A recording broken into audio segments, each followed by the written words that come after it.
سلام، به کانال مهسان فود خوش اومدید. امروز میخوام یه پاستای آلفردوی متفاوت و خوشمزه براتون درست کنم. لطفا قبل از تماشا ویدیو رو لایک کنید و کانال ما رو سابسکرایب کنید و زنگوله نوتیفیکیشن رو هم بزنید تا هر موقع براتون ویدیو گذاشتم مطلع بشید.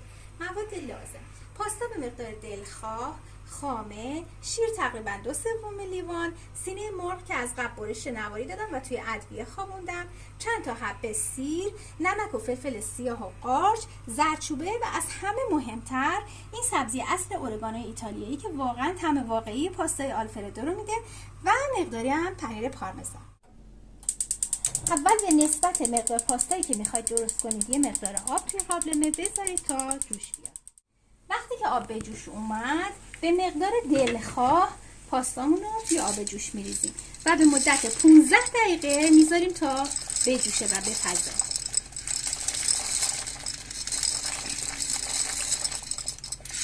توی این مدت میتونید هر چند دقیقه یه بار پاستاتون رو هم بزنید یا اگه خواستید یه مقدار روغن بریزید که به هم دیگه نچسبه. بعد از اون قارچم رو تفت میدم تا آب بندازه و توی مایتابه آبش خشک بشه. من چون یه کمی قارچم کم بود یه کمی هم قارچ فریزری داشتم بهش اضافه کردم. خب الان دیگه وقتشه که پاستامون رو آبکش کنیم.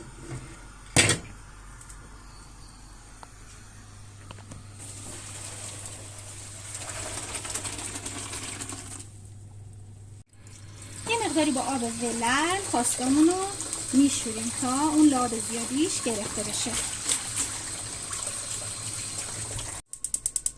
من برای آماده کردن پاستام از یه مایتابه لبه‌دار بزرگ استفاده میکنم. شما با توجه به مقدار پاستایی که درست میکنید میتونید مایتابه دلخواهتون رو استفاده کنید.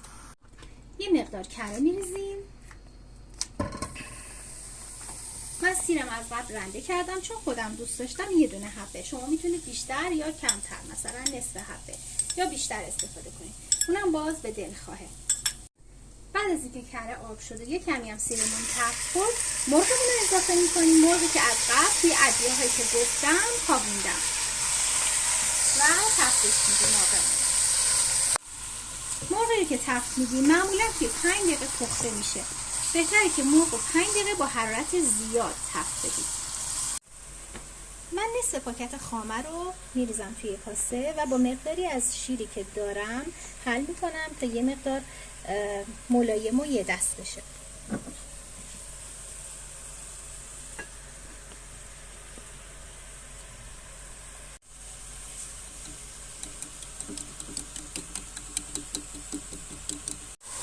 وقتی که خوب مرغمون تفت شد من قارچم رو اضافه میکنم و همش میبرم تا یک دست بشه.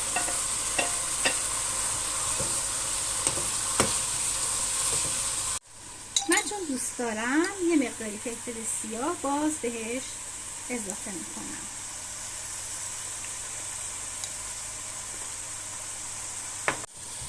حالا نوبت پاستامونه که بریزیمش داخل مواد.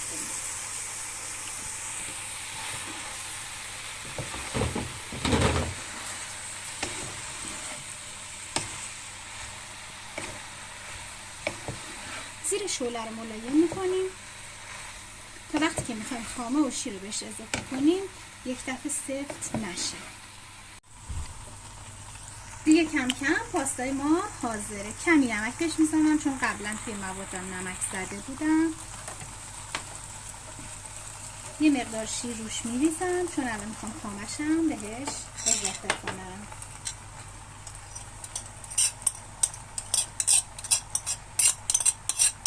یادتون باشه که شعله باید این موقع خیلی خیلی ملایم باشه تا پاستاتون رو سفت نکنه.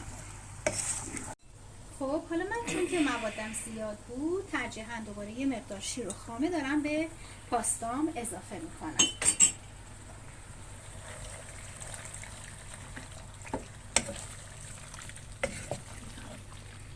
و توی مرحله آخر نوبت میرسه به پنیر پارمزان.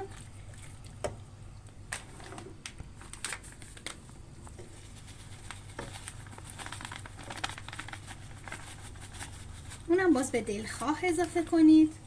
مقدار مشخصی نداره، هر کس هر چقدر که دوست داره میتونه اضافه کنه. نکته اصلی اینه که این پنیر باعث میشه که پاستاتون وقتی که دارید سروش میکنید کمی کش میاد یا حالت کشسانی پیدا میکنه و طعم خیلی عالی هم داره. در آخر، مرحله آخر و نکته اصلی پاستا همون سبزی اورگانوی اصل ایتالیاییه که واقعا طعم عالی و طعم واقعی پاستای آلفردو رو میده.